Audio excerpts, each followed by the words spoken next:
there's a video, Steve. This is a great one if you want to see MKUltra technology in action. It's one step beyond the sacred mushroom. Where One step beyond the sacred mushroom. One step beyond is the show name, and it's the sacred mushroom. It's on YouTube, and it's Puharish is there flashing lights in people's eyes, hypnotizing them to make them psychic. There's a portion, there it is. Science is not yet given it right there. Keep going. Sort of, you don't, it's kind of hard to... That's the early photic and magnetic stimulator that that MKUltra was using. Puharish developed really? to put people in their states. Yeah, it's an American version of the Lita machine from Russia. Lower your head a little bit. A little more. Now. Sounds awful. It does. Sounds diabolical. I see it. Now I see it. I see so many things I can't tell you. Can't you slow it? Slow it? Now I see but I see so many colors that are... Go... Are they pretty? In geometric signs, that now there's like great things. They're magnificent, is what they are. They're magnificent. I have never been so aware of color. What is this thing actually doing? After this, he goes off and does psychic testing on him and finds that he became much more accurate choosing cards. So it's opening up psychic ability. That was the intent, at least. But it's putting him in a hypnotic state. And this is his testing. He's doing dermo-optical vision, seeing through the fingers, which is, they actually studied this. It's in the congressional record. Really? Yeah. I'll tell you about that in a second. Now, when they did the church committee, they asked if they had any open projects still being done. Turn the volume down on the video, Steve. It's pretty unsettling. Yeah, they asked if they had any ongoing projects going for MKUltra, and they're like, we only have one, and it's a doctor who's testing a kid who can see through his hands in Orlando, and that was Puharish. So at that time, and then that started the ball rolling with a lot of things. But this was all going on behind the scenes as a portion of the Army and Navy and CIA's projects into mind control. There is always a psychic component to it on the side. I did a video about Dr. George Estabrooks in the FBI trying to shill his services to the FBI and going back and forth with J. Edgar Hoover about using Manchurian candidates in the 1930s with documents. So I proved this all out. Really? There's a paper trail for this. Yeah, as early as the 30s. Do you think they're still doing this stuff today? Oh shit, yes. They're just more sophisticated about it. What do you think it looks like today? What do you think? What kind of stuff? What kind of tools do you think they're using today? TikTok and Instagram. Yeah, I don't even think you. Right. I think an AI. I think you've asked. I think I saw one of your podcasts where you asked if an AI could hypnotize somebody or an AI could mind control somebody. Right. Absolutely. It's just a pattern of communication. Replicate that with an AI and figure out what the person's individual levers are to pull. And absolutely, we wouldn't even need a person to do it anymore. Have you ever heard of something called the Brain Health Initiative? Oh, what's that with? Allegedly, this is like the new MKUltra that's based in, I think it's Mexico or somewhere in South America, and it was put together by Obama. If you search Obama Brain Health Initiative. I'm not familiar with it.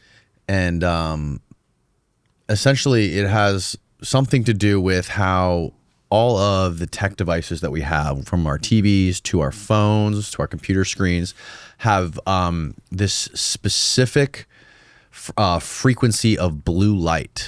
And it's not, what it does is it like hijacks our circadian rhythm and our dopamine system. Sure, yeah. And basically turns us into like dopamine slot machines. Yeah, we went to Target last night. You got the blue lights around here in the parking lots. Yeah. Blue light carries more. They're everywhere. Yeah. More information than any other spectrum of light, and that's part of it. It could be part of it if you flip the switch on it. And I also believe it was during the Obama years when they banned full spectrum light bulbs. I think it's incandescent light bulbs. They banned them because they're not efficient enough. That sounds about right, but that's That's there was a lot of work that went on. We were republishing some of the works that we translated from Jacobo Grinberg. I don't know if you've heard of him. He's kind of an internet meme as well. He's the Mexican Puharish, basically. Oh, really? The MKUltra guy himself. And how do you say his name? Grinberg. It's Grinberg Zilberbaum, but it's Jacobo Jacobo Grinberg. Jacobo. Okay. Jacobo Grinberg. Yeah, we'd pronounce it that way. And he's the He did a ton of research into this. He did the Persinger experiments connecting minds between Mexico City and India in the 70s. So Persinger was recreating research when he was doing the correlation between two minds. So that's old research from the 70s that Grinberg was doing first. Grinberg was Israeli dual citizen, questionable if he was Mossad, came up, ended up going, escaping to the United States and disappearing. And but yeah, he's got some interesting stuff. He was at conferences with Puharish and John Keel and Jacques Vallée in Costa Rica for some of his work. So he was involved with all the groups as well. And they were doing Star Kid research. So the Valerie Ransone that I showed you, who was working with Puharish, hypnotizing kids to make them think that they were star kids, that they were contactees, whatever you want to consider that. He was doing that himself in Mexico City, running the same kind of experimentation on kids. Have you ever heard of, I'm sure you have, you've heard of Whitley Strieber's story. Yeah. And he was, you know where he grew up? He grew up in San Antonio. In Texas, right? He's got stories about how he was being taken to one of the Air Force bases in San Antonio between 1940, late 40s, early 50s, that era. But the era he says overlaps with when Jolyon West was the head of psychiatry at that same base. Yeah. So he also talks about he was sent to Mexico to some secret place that he hates to talk about, but he did talk about it on one radio show back in the day, where he says that him and a bunch of other children were shown footage of dead people or people being murdered and told that they were responsible for the murders to induce some sort of trauma. Yeah, that's part of creating an altar, splitting them off into somebody that you create a partition so that you don't remember the bad things if you're a little kid. And that bad stuff is still in the subconscious, and that could be used to create. That's what Estabrooks was doing with the FBI. He was doing it at civilian conservation corps camps during the Great Depression. He was driving around hypnotizing people and creating altars that he could hypnotically induce and come out and they could remember information. Just the Manchurian Candidate story. But he was doing it 20 years before they were talking about it. So how does that work? I'm not smart enough to understand how you can induce like some serious psychological trauma in a kid.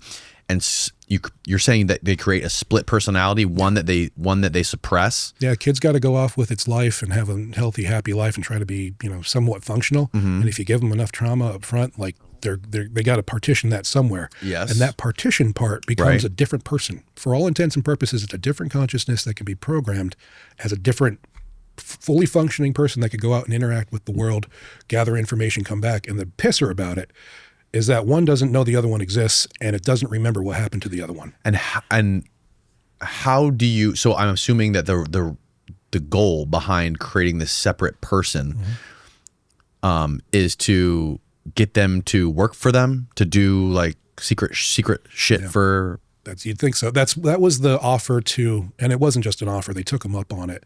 To J. Edgar Hoover, that I'm going to hypnotize 3 people, create an altar within them, send them off to FBI headquarters because they want to work for the FBI. Their normal personality will work for the FBI, and their altars can go off and infiltrate organized crime or be double agents that we can then mine afterwards and get information about those crime rings. And how do they manage which person they are and what time they turn into what person? Just a hypnotic induction. It is as simple as leading somebody through. Hypnosis at its core is organized fantasy. You're having somebody come along into a land of make-believe with you by talking them through it. And that can be extremely powerful. We think it's not something that could partition people off memory-wise and all that, but absolutely can. And it was figured out. They figured it out in the 1700s. There's Marquis de Persinger figured it out in the 1784. He published a book about how to hypnotize somebody and have them remember things in their somnambulistic state and not their waking state. And they've been doing it ever since. Oh, yeah. Whoa. 200 years. The British. So it's almost like that Severance show in real life. I never watched that. Is that what it's about? It's about basically these people that there's this huge company called Lumen where all the employees agree to have a brain chip installed in their brain to where they go to work, right, as their normal self. They get in the elevator. As soon as the elevator goes up to the severed floor, it flips a switch. It goes to another partition to where basically, essentially, when they leave work every day, they get in the elevator, they go down, and then their next memory is right back in the elevator going to work again. Yeah. And then their home life is completely separated from their work life. That's exactly what I'm talking about. Only that is real. That literally exists. They were using it, James, but without a brain chip, with some sort of hypnosis stuff. Talking to people, just hypnosis. So what it was Back in the 1700s, you had Mesmer, Franz Anton Mesmer, and he was doing mesmerism. And we think that that's silly and hokey and old-timey. In the 1840s, they changed the name from mesmerism into hypnotism, Dr. James Braid, and he was using it to do surgery and amputations on people where they wouldn't remember them their leg getting amputated in a war or something because they didn't have the medical facilities where he was deployed out. I think he was in the Southeast Asia for the British. He could hypnotize a person, do the surgery, bring them back, and they wouldn't remember the hard part, the bad part where they had their leg cut off, and it worked. And it continued on literally from the 1840s as part of medical hypnotism until the 1920s and 30s. But there was always another layer on that when people were in their somnambulistic state, they had psychic ability. You could take a person, sit them in a chair in one room, take a person to another room, another town, another city. They were doing it in France to other cities. Change the time on your pocket watch, and they'd know what time you were changing it to. It was a form of remote viewing. And this was going on for 150 years before we even knew any of that. And Estabrooks refined the technique. He used it in World War II for the Marines. He has a book where he created altars for the Marines in World War II. Actually, it was a magazine article where he admitted to that. He has a book that's a fictionalized version of that, and there's a document trail where he's doing it for the FBI in the 30s. Wow. So at least until then, it was being covered up by the Society for Psychical Research in Great Britain, where they were studying these things as well. And they were trying to figure out what the true potential of a hypnotized person actually was. It wasn't all spiritualism and table tipping and all that shit. That's a cover story for what they were actually able to accomplish. There's a ton of research in the old books about shit that we are just getting to right now, like Stanford research, remote viewing, and psychokinesis, stopping hearts. Different stopping hearts. Stopping hearts. One of the lines of research in Israel was they found out you can influence muscle tissue by focusing on it. You can cause it to contract, and they thought that they could turn that into a weapon to cause a heart attack. Jesus Christ. It's crazy how much it's right there under the surface. If people would only research a little bit deeper, it's all right there. It hasn't been hidden except by neglect. People just don't look that far down. Walk me through what you believe Roswell was all about. Roswell, I believe it was a Horton Flying Wing. I know that. What was who was behind it? Why did they do it? Yeah, you don't want people. Well, it became the stealth bomber. Decades later, the Horton Flying Wings became like all the B-2 and the F-117 and all that. Mm-hmm. You wouldn't want people to know about that, so you put a hokey story behind it. UFOs from the Henry Tizard days in Great Britain, where we had the Battle of the Beams that were the Foo Fighters that were actually beam weapons. Like they had the earliest beam weapons. Mm-hmm. They had to cover that somehow. So you create this hokey story about aliens and Foo Fighters, and you see all these little green men cartoons coming out around that time. Yeah. And Bugs Bunny and all that. Mm-hmm. And then if you had physical craft that nobody knew about, like Avro Canada, who was recreating some of the flying pancake-shaped disc craft. And if you had these different groups that were working on technology that you took after the war, you wouldn't want anybody to know about that. Like right. Kenneth Arnold, I have the first issue of Fate magazine where Kenneth Arnold brings out his story about the flying discs, the flying saucers. Yeah. And they weren't saucers. They were Horton Flying Wings. If you look at the pictures of them. I think Giorgiani was telling us about this. Yeah. Yeah, and it's very obvious that we were flying these things around and had to put down some kind of wall around it. And I think it just served a purpose, and they kept it going for decades. Yeah. So, people don't act. You're going to get laughed out of a room if you bring up aliens. I mean, certainly a decade or two ago. Mm-hmm. Nowadays, people can talk about that. Have you heard Andy Jacobson's theory on it? Oh, what is it? In her book, Area 51, she interviewed a top-level EG&G engineer. Mm-hmm. And when she was interviewing him, he was really, really old. This was like, she interviewed him, I think maybe 10 years before he died. And he basically said he was working for EG&G, and he confessed to her that the Roswell incident was a Soviet-controlled drone, remote-controlled fake flying saucer with surgically manipulated children to look like aliens by Mengele, and they crashed him here to basically sow some sort of like chaos, some sort of like World of Worlds type thing in the U.S. And she asked him, like, okay, well, if the Soviet Union surgically altered children and crashed them in New Mexico, why wouldn't we just say they did that? Because that would make them look terrible. Yeah. Right? Why would we keep that a secret? And this EG&G engineer responded to her and said, because we started doing the same exact thing. Honestly, I think that's a bullshit story, and they always have an explanation for things. Thanks for telling me, but yeah, that just doesn't ring true based on what I know about the rest of how it all kind of fits together. Yeah, I mean, you bring up like EG&G, like they still have a vested interest in keeping the truth. You know, Department of Energy, EG&G, and Area 51. Well, you want to go back to Mirage Men and Benowitz. What did Benowitz actually see over Kirtland Air Force Base? He was seeing balls of light and stuff moving that were faster, and they go into mountainsides and all this stuff, right? So they brought out Doty, and Doty dotied him, and Benowitz went crazy. Well, what did he see? Well, there was a laser facility testing, you know, these balls of light, these lasers, right on the mountain on, I think it's called Coyote Pass or Coyote Mountain. Yeah. It's a Department of Energy laser facility there that nobody knew about. And they still want to keep that shit secret. They still haven't let these out of the bag. You're just now hearing about the talking balls of light. And I know for a fact they were using that shit as early as Rendlesham. And the NSA literally parked right across the street from his house, and they were like beaming stuff into his house, telling him that they were aliens from another planet. They're coming here because they ran out of water and they're going to be here in a couple of years. Yeah, and they were. There's indication he was getting injected with things and all that. You know, it's you know, when he was in the mental institution, that like there were other groups. It wasn't just Air Force. Doty, to play devil's advocate for Doty, he might have been the patsy for this. He's the bad guy that, you know, got Benowitz going. He got integrated with him. But he might not have been the guy that drove him crazy. There might have been other people like NRO, NSA, whoever, another Valerie Ransone or Tim Taylor coming by that really did the job on him, because it was still beneficial for them to kind of turn Benowitz into a useful asset that could put out disinformation or be a warning. You ask me what I think of like Chris Bledsoe, I think he's another Benowitz. Yeah, and that makes sense. I think so. I think, you know, from the way the Mirage Men documentary posted it, though, the way they portrayed him is as a conduit of disinformation to poison the well of the UFO community, to throw off the Soviet spies. That's possible. Yeah, that were embedded in the UFO community. The worst part is I'm a guy. I'm just a dude. Yeah, you're just a dude. I presume. I don't know if you're working for anybody. I don't care. You're a nice guy. Yeah, I know. Yeah. We'll never know. We'll never know at the top level what's actually going on at the NRO or NSA. Right. You can never scratch that itch, unfortunately. Yeah. So could it be? Sure, it could be. But it's not aliens. I mean, that doesn't look anything like aliens to me. And you told me something about how that documentary had something to do with British intelligence. Yeah. Did you check that out when I sent it to you?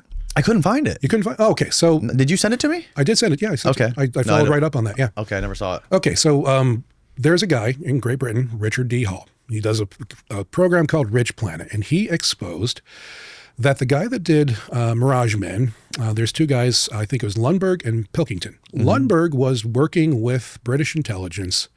He was living in a British intelligence paid for house and flat. And he was doing, he and Pilkington, I believe, both were doing fake crop circles.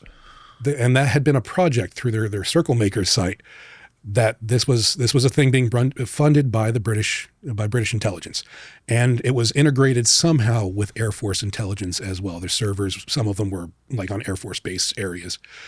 So how that goes together, I have no freaking clue. But I know these guys have ties to intelligence, and then they come out with Mirage Men, the book, which I have and read, and then the documentary, and you're like, what game are they playing? Like, what spy versus spy thing are they playing here with this? Yeah, interesting. Yeah, but it's ultimately the UFO stuff.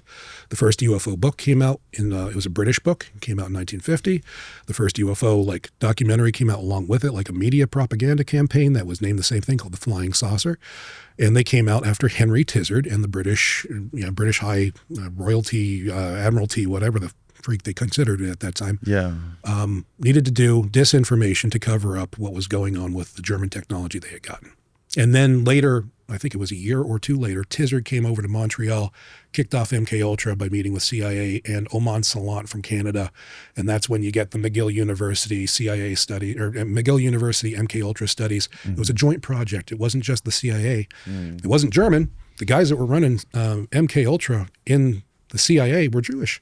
Sidney Gottlieb and Jolly and West were Jewish guys. They weren't Germans. They weren't coming over as part of Project Paperclip. Right. But how does it all integrate and weave together up to British intelligence? We don't you can't get that high to know what the actual overall was about it. but it's been going forever. Have you read Chaos by Tom O'Neill? Yeah, it's good. It's real good. The That's documentary is crazy. good too. Yeah. That is. Oh, I haven't even seen the documentary yet. Yeah, it's I on need to Netflix. watch it. It just came out. It's good. Yeah. Yeah, with who was it? Errol Morris was the one who put that thing out, about that thing together. Again, British guy, right? I don't think Errol's Is it? British. No. Is Errol Morris British? That's Hamilton's dad. He's done a lot of really good documentaries. Yeah, I like that a lot. It was they had what was it? Is it O'Neill that did? Tom O'Neill's the one who O'Neill? wrote the book. Yeah, I read the book, the original book. He's got a lot more detail on Yeah. Jolyon, how far he got with things. There was that the one guy at his base that he made go off and kill a little girl. That was a Jolyon West op, and then the timing of it was that this guy goes and does psychological work with Jolyon West a couple days before that, goes off and is found walking up from a quarry where a little girl was killed. They arrest him for it as whatever, and then Jolyon West magically gets all the leeway and funding he needs right after that. It was like a proof of concept. It's sick. And he found, and Tom found out that Haight-Ashbury clinic was directly it was funded by a CIA cutout. Yeah, that was Jolyon, and then he had his crash pad there as well. And they were doing all this testing with psychedelics and amphetamines together. Yep. With these people. Yep. With Manson and bringing those girls up there all the time. He was doing it all over. He was a mover and shaker. He was involved with things all over the country. You want to know something really cool about Jolyon West? Again, an exclusive for Danny Jones. Check out LA 78, Nike missile silo. LA 78. I think it's LA Nike missile silo? Nike missile silo. I think it's LA 78. Should pop up on Google. This is good. This is worth it.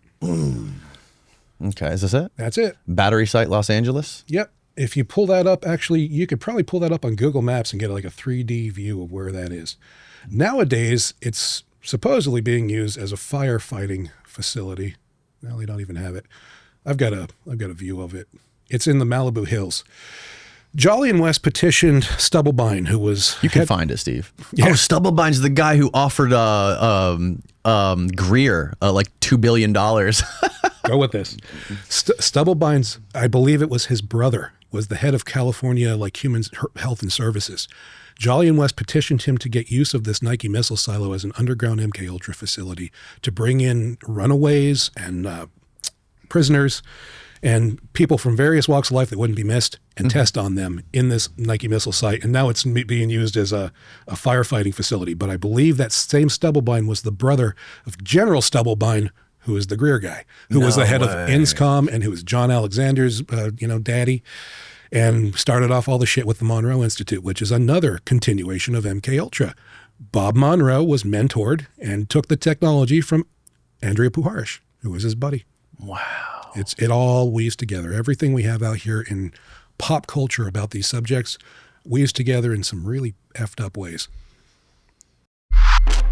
Yeah. Some of the stuff Greer says is so crazy, and he's like a guy who he's really easy to dismiss. See, I've got that printout papers there for you. Which ones? It should be below the Ransone stuff.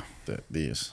Yeah, if you want to pull that up. But he's been on this stuff for so long. He has, and he's never produced anything of actual worth. There you go. There's a good one. I thought you might appreciate that.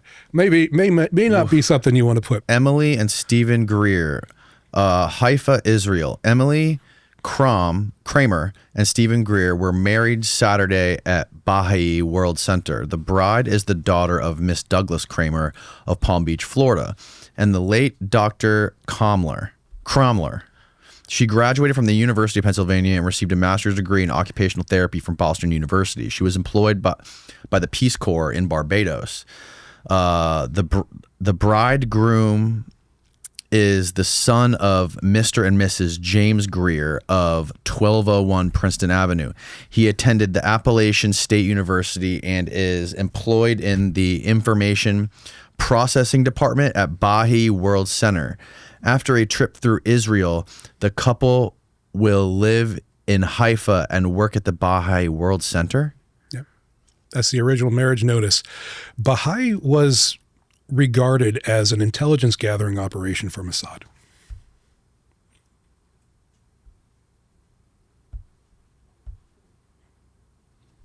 And The Stephen pin Greer drops. worked for these people. And he worked for them. He started with those people. Then he got This is funded by before he was an emergency room doctor? I've done a lot of research on Stephen Greer. I don't want to make any claims that get me in any kind of trouble about Stephen Greer, but it doesn't look to me like he had enough time to even do medical school and a residency. And certainly the old newspaper articles don't refer to him as Dr. Greer. It's like he goes right into UFO stuff. So if he worked, there's indication he worked for a very short time at a small hospital in Western North Carolina and then went directly into shilling UFOs for Rockefeller. Holy shit. Now, if you go to the next page, that's one you might not want to. Don't say it out loud. No, do you want to say it? Why can't I say it? Okay. It's your podcast, man. Rights of homosexuals, opposite opinions, the National AIDS Hysteria Awareness Test. Okay. We thank you for publishing Associated Press coverage of the October 11th March on Washington for gay and lesbian civil rights. However, as part of our 75 marchers from Asheville, we would like to correct the important inaccuracy. Okay, so what is this about?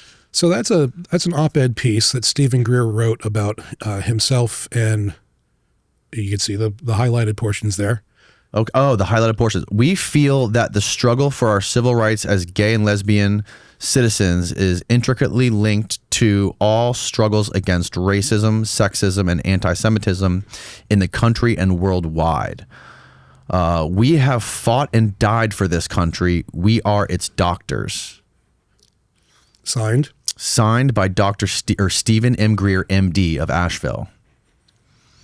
Now, I have absolutely nothing against homosexual rights, anything like that. I completely agree with the premise. Yeah. But if someone's living a double life and doesn't bring that out and own that in this world, and you want to be believed about briefing the CIA and the president and all these people on UFOs, that's a little. His early life doesn't add up to me. Yeah. And look at the date on that versus the marriage. He's not Jewish, is he? I don't know. It may be. Well, yeah, what's the date? Where's the date? Oh, October 16th, 1987. And when's the marriage? The marriage was... I think you put it down. The marriage was August 30th, 1979. Wow. So what's his story? It doesn't add up if you go through old newspaper archives. That's all I can say. I don't want to editorialize it or give my opinion about, but he has never presented anything that worked out. The little Atacama alien, the any of that. He has been saying the same shit for decades and being given a platform, almost like a behavioral conditioning program. Every one of his podcasts does millions of views too. Is it organic? One thing I've noticed with social media. It might be, but it might. Yeah, a lot of bots. A lot of bots. A lot of media companies that will push you and make you look like you're bigger than you are, but it's hollow engagement. I've been noticing so many of these bots lately. Yeah. There's like I feel like lately I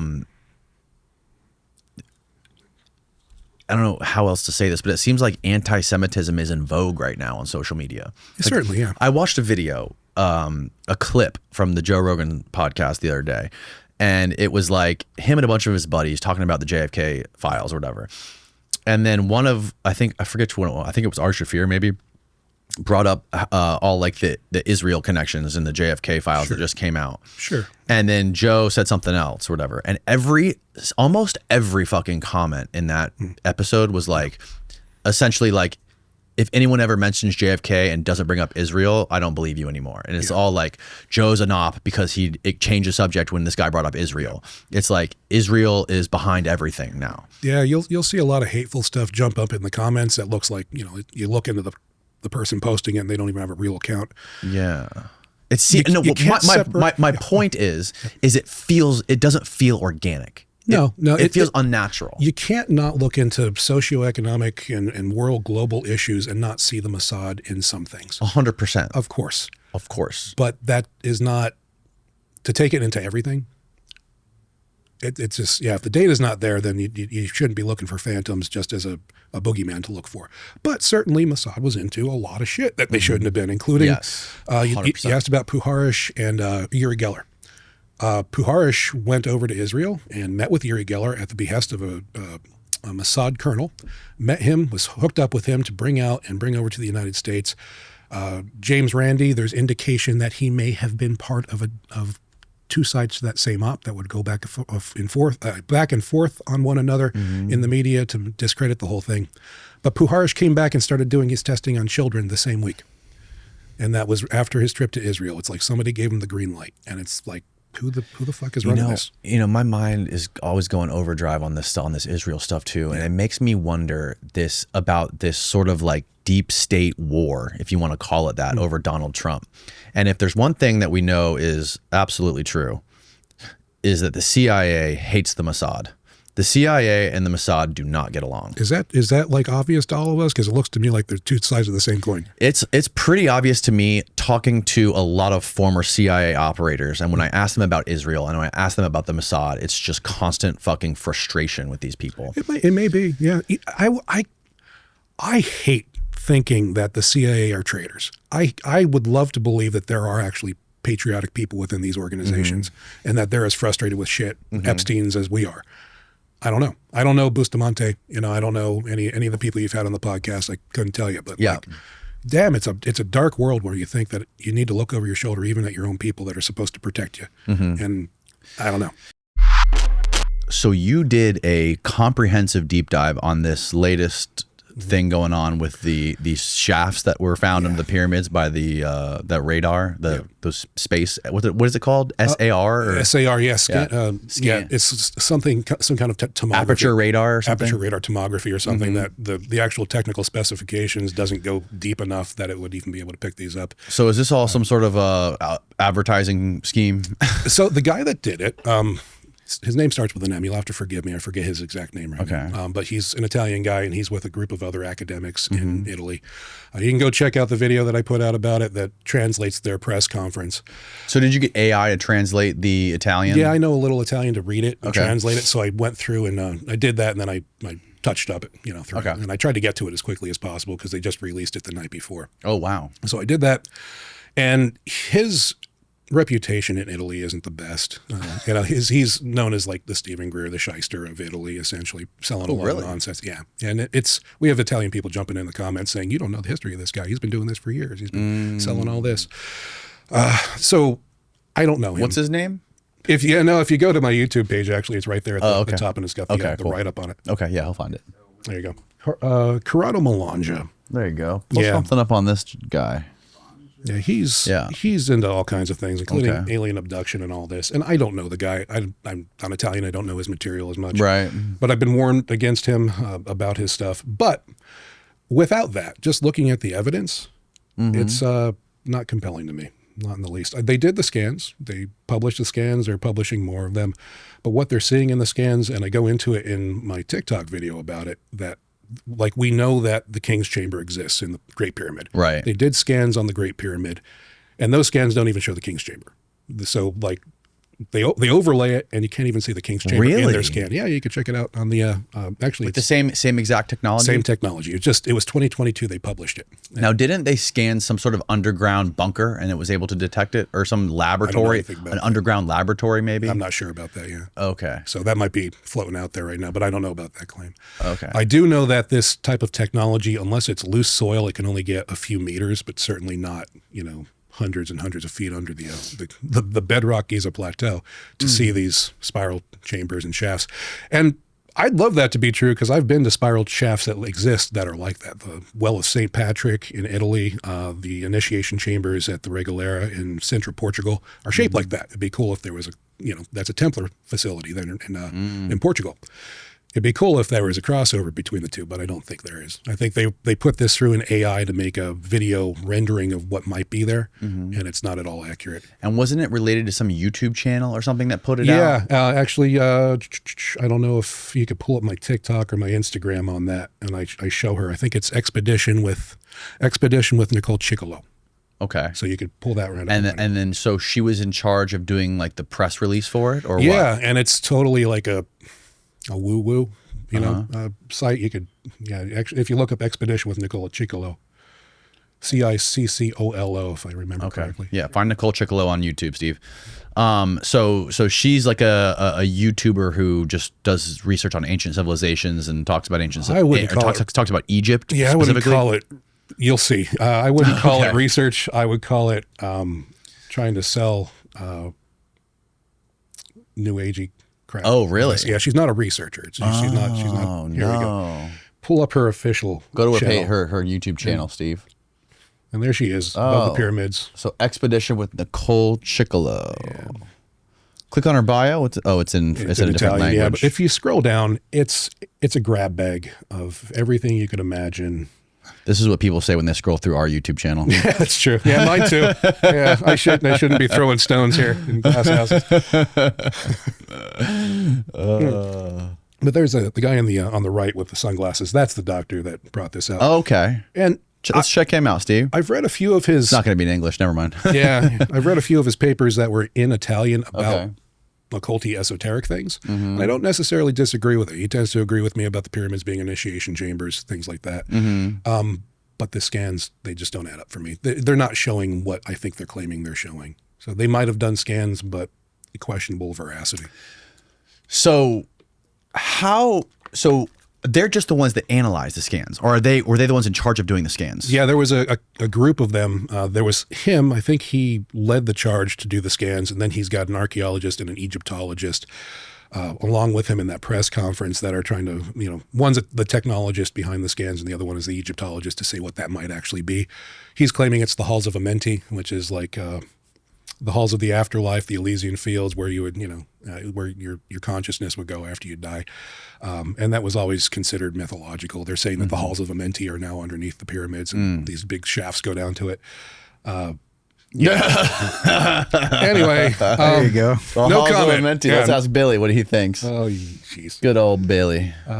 Is it Carson or Carlson these days? It's Carson. Is it Carson? It's Carson. You sure about that? You might want to check out Tucker Carlson, Billy Carson. Oh, don't get me confused. Karlson. There seems to be some controversy about Billy. Funny story about Billy. When Billy was talking, I forget if it was you that I stitched. Billy claimed it was either you or it was Joe Rogan. He was claiming that the Moai on Easter Island burnt down.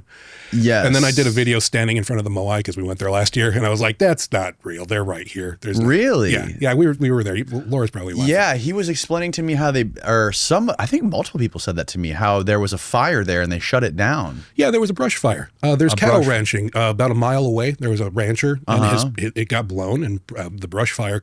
It's only like low grass. It's only like maybe 12-inch grass. Yeah, and I was going to say, how do you burn stone statues? But he was saying that like fuel was taken in tankers and they burnt the place down. His exact claims. My God. And it didn't. It went up to the area where they were mining them out of the one crater, and you got a couple of them. They actually found one that they didn't know was there because the brush got burnt away. So they found one, but all it did was singe a couple of them. But there's hundreds of them on that island. So it's wow. They didn't burn down. No, sorry. Yeah, when it comes to the Egypt, those new shafts that they think that are down there. I mean, I wonder how hard would it be just to dig under that pyramid? It was under the middle pyramid, right? Yeah, it was the center one. It wasn't Cheops. No, that wasn't the Great Pyramid. It was the center pyramid. Right. It would probably be really hard to.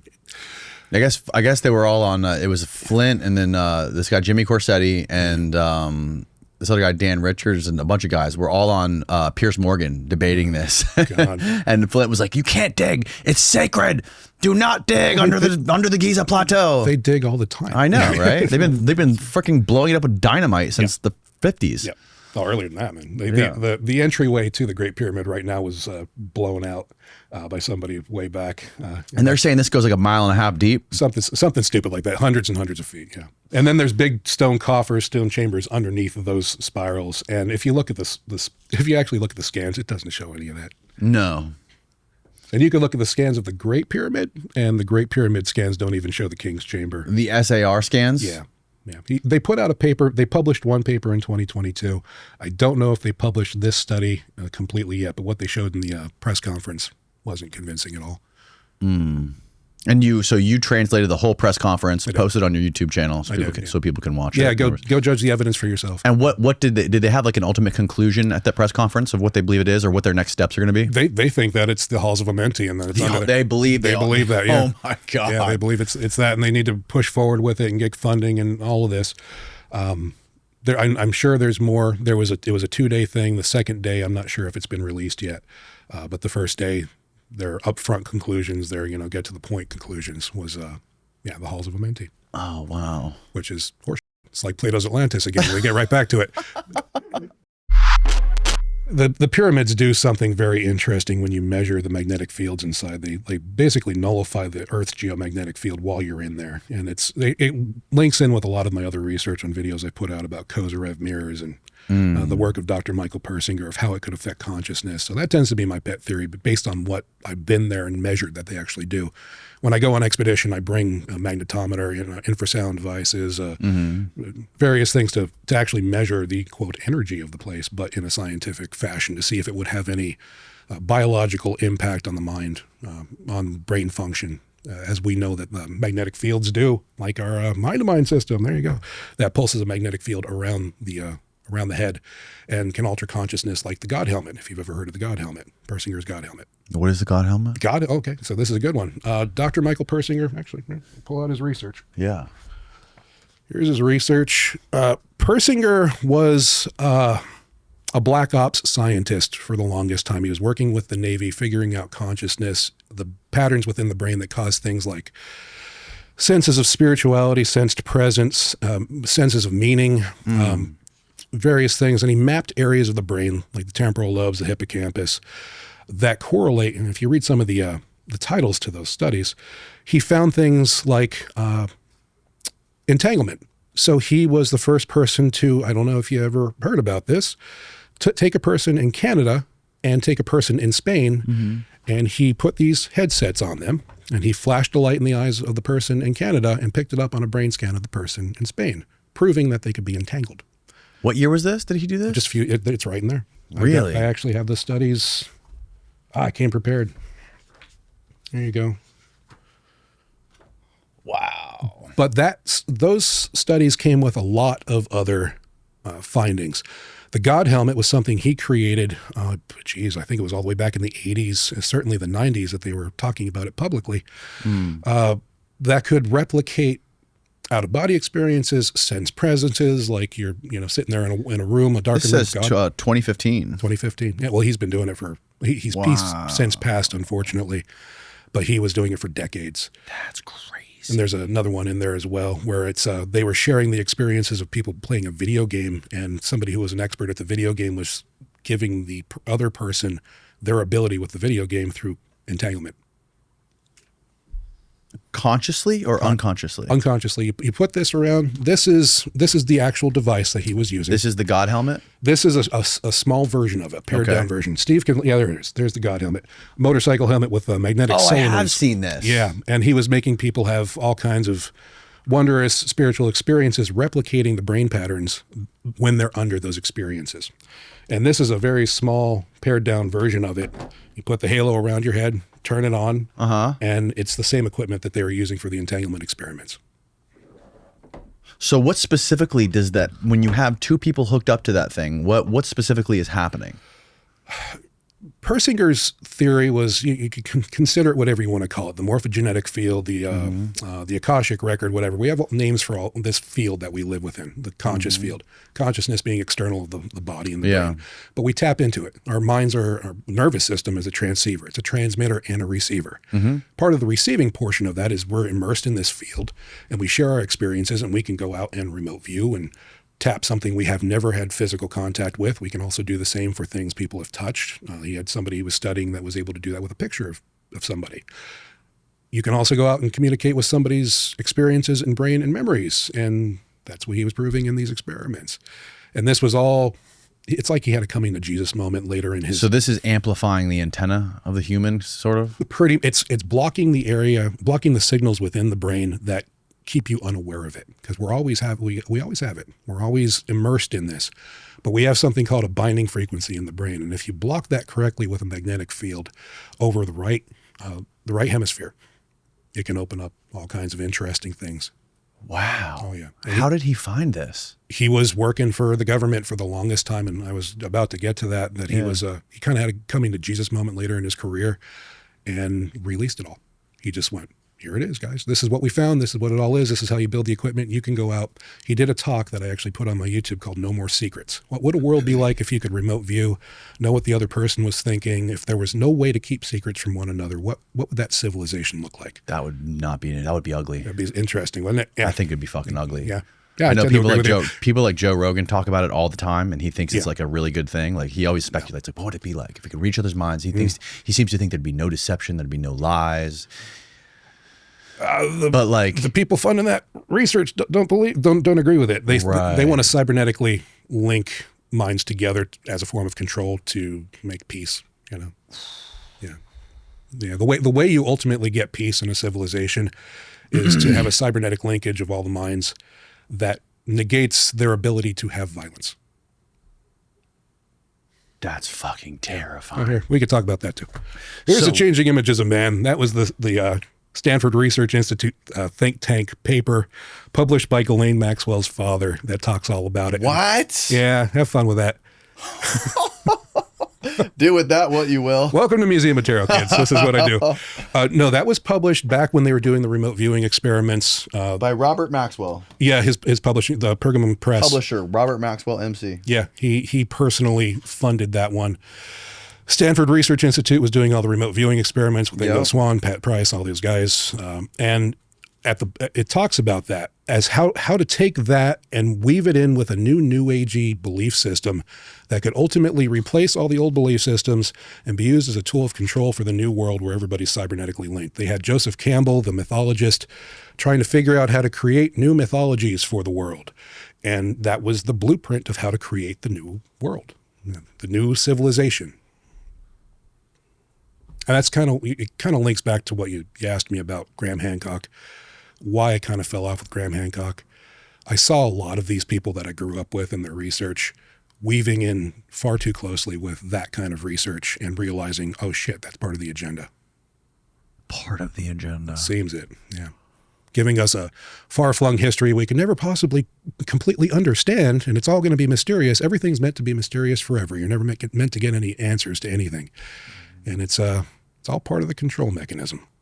It goes way back. What a mind fuck, What a mind man. fuck, yeah. Holy shit. So you wonder why in my videos, I have different opinions about this.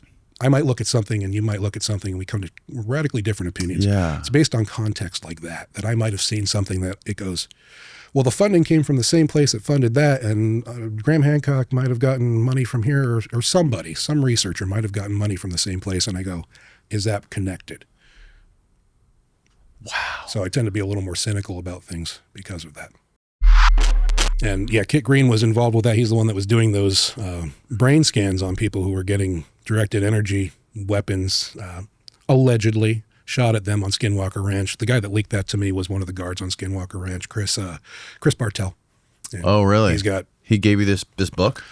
leaked it to me, and I'm not sure. Yeah. I never came public with that because I didn't know if it was disinformation they were trying to get me to run Right. with, because I had come out Right. with too much before that. Sure. They put me under surveillance. That came along with a PDF that had a virus on it, so I could only imagine they were trying to What? get access. Oh yeah, they were trying to get access to my computer. Yeah.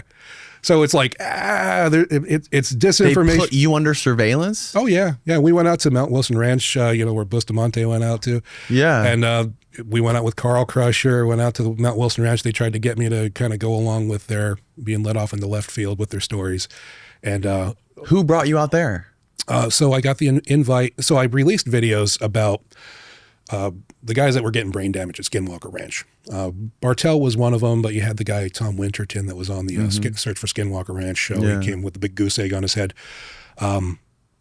I did a video on that, and it triggered the shit out of the people at Skinwalker Ranch. To this day, I re-released the video a couple months ago, and Brandon Fugel tried to do a big, damage control comment in the comments of that video because I released something they didn't want released. Okay. So then they wove in with a content creator from YouTube to contact me and say, hey, I'd love to do something with you. Come out, we can go to the Mount Wilson Ranch. I'm working with these guys. I didn't realize at the time that he was intimately working with Brandon Fugel at the time, who owns Skinwalker Ranch, talking to him all the time. And I'm like, okay, I didn't know the guy's history. This is Carl Crusher. Don't want to get into that relationship or anything, but we had to shut that down after some seedy stuff. But they had me go out to the ranch, and there was not a goddamn thing on the ranch. I did a lot of research into what was going on there with, there's a company that put the instrumentation in at Skinwalker Ranch, Sarah, Dr. Richard Dickout, and Dr. Tim Rinn, who were putting equipment on Skinwalker Ranch and Mount Wilson Ranch, not equipment to monitor high strangeness, equipment to fuck with the human mind, non-lethal weapons and psychotronic weaponry. And it looked more and more to me like they had been experimenting on the staff at these ranches. And one of them was Chris Bartell. Well, I'm out there and this pops up there. I woke up, we were all staying in Carl's house. I went outside and they're looking at this on the computer and it's like, what is this? And they're like, oh yeah, we'll send you a copy of it, whatever. And they sent me a copy and it had a virus on it. And I go looking through it. It looks like it's 50-50 mixed, neuroscience that would hook me in with UFO shit that there is no way to validate whether or not that's real. But a lot of the stuff in that is like a mixture of names I could research and different things that could hook me in. And then the rest was, I couldn't validate it. So I wouldn't release that. But I think they were hoping I would go along with it and push that out to the public and push that as like an MJ12 paper disinformation piece. Oh, wow. And so I was getting played, realized it, and cut out of that. Met with the guys from History Channel on an expedition to that ranch, and it was like, this is not real. they're pushing nonsense here. So what did you mean when you said they put you under surveillance? Literally, they were watching all my social media, texting me constantly. Tried to put They had my phone numbers. I would get random texts and such when I'd put a video out to say like, hi, things like that. And it was coming from a Utah number. I'm like, okay. Oh, really? So, yeah, that's just games, just little games. Interesting. And it's going to take a lot more than that to shut me the fuck up. Yeah. Yeah. The Skinwalker Ranch thing's super interesting. Yeah. They talk about that a little bit on the Mirage Men documentary. Yeah, I watched that coming down on the flight. Actually. Did you? I rewatched it for you. I saw it years ago. We talked about it on the phone when we first spoke. Yeah. But in that documentary, they claimed that they were basically, there was some sort of operation where they were doing subterranean nuclear blasts, trying to like frack for oil. Yeah, Plowshare and Gas Buggy. Right, yeah. Gas Buggy. I remember that one. And I guess they were trying to test for nuclear contamination in like the vegetation and the livestock. So they were trying to cut out specific glands of the cows. And people thought it was super freaky. It must be aliens. Plus they were doing test flights right over the same area. And they were seeing these crazy UFOs they'd never seen before, which was just like the CIA or the Navy doing like secret tests. So they thought, oh, crazy shit in the sky we've never seen. Mutilated cows, must be aliens. Yeah, that's so it was like the perfect right place, right time psyop. Yeah, I did a video about this cattle mutilations with showing the book by Com Kelleher, who was the guy that was the second in charge at Skinwalker Ranch. I don't know if when they were doing NIDS there. Oh, okay. So Com Kelleher was like their biologist that was working with Bigelow. And he did a book on, it's called Brain Trust, I believe, about mad cow disease. And he's got, most of it is about mad cow disease and CJD. And then there's a part in it about cattle mutilations, just magically in that book. You pull that up, Steve, too. It's called Brain Trust by Com Kelleher. And where he kind of drops the bomb about like, is cattle mutilation aliens, or is this people going out doing clandestine testing to find out if these have prions? If you ate from that population, is it spreading throughout the natural population? When I went out with those guys, Chris Bartell actually told me about the nuclear testing, and I remember him telling me about the cow that has a window in the side. They put a plastic window on the side so you can see its organs at one of the museums. Yeah, they had a cow that like they were testing on, but it was like a public thing where you can go and just check out the cow, see that the cow was doing fine, that it hadn't been influenced by radiation, but it really had. And it was just part of a propaganda for that. But there's an aspect of that. I don't believe in the cattle mutilations, though I used to. I used to be terribly fascinated by it. The more I look at it, the more it looks like a black ops program. Yeah. Special forces guys coring out the assholes of bovines in the middle of the desert. And you're like, what a weird job to have. But it looks like they're testing for something, either radiation or prions or whatever it might be. Okay, let's go back to let's go back to Kit Green and Jolly West. So Jolly West was Kit Green's mentor, you were saying? So, yeah.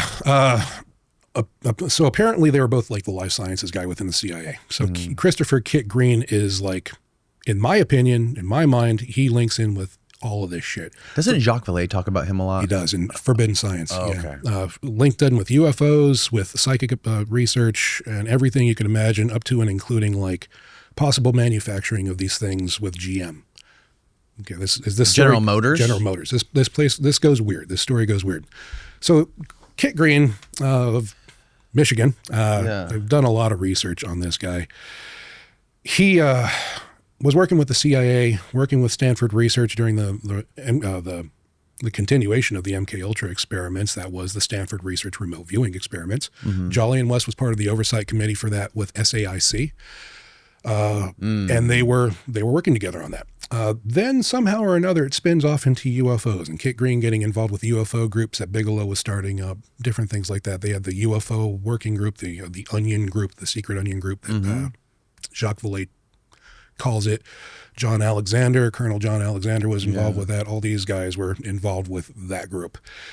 And it kind of spins into creating the entire mythology around UFOs to cover up for other things. Somehow or another, Kit Green retires from the CIA and goes off and works for General Motors Asia Division. Doing what? We don't know, but he's still involved with the UFO world. Coming back and then doing interference syndrome. You can actually look at the paper there of the brain scans of people who have been impacted by Havana syndrome. Microwave weaponry, directed energy weaponry. That's what this is showing. It's showing brain damage that happens when people come into contact with the technologies that might be flying these, quote, UFOs around. Right. Not alien technology, human technology that they just didn't do full testing on. He's establishing the ICD-10 code so that they could do medical billing on veterans that have been damaged by this stuff. Wow. Establishing what the actual criteria for, this is an actual injury that comes from directed energy. And doing the brain scans on it. And this is what Kit Green's doing. Kit Green and Gary Nolan. Nolan. He's side by side. Apparently this was like a joint thing that they did. Wow. Yeah, so Gary was tied to this whole thing about the basal ganglia being dense with neurons, means you can see ghosts. Caudate putamen. Yeah, they talk all about it in the paper. Oh, okay. And that goes back to earlier. And this is hereditary? It is, yeah, it's genetic, but it can atrophy under certain conditions, what they show in the paper. And the original doctor that found that supposedly was Dr. Shafika Karagula, who was, she was working with the MKUltra group up at McGill University in Canada, and she's George Norrie's aunt. Who's? George Norrie from Coast to Coast AM. Wow. And his aunt, Shafika Karagula, Dr. Shafika Karagula, was a neuroscientist, and she apparently found that initial link between psychic ability and the caudate putamen being hyper-innervated. Yeah. And she did that with a woman named Viola Petit-Neal. And if you'd like, we're going to republish their books. Really? There you go. Yeah.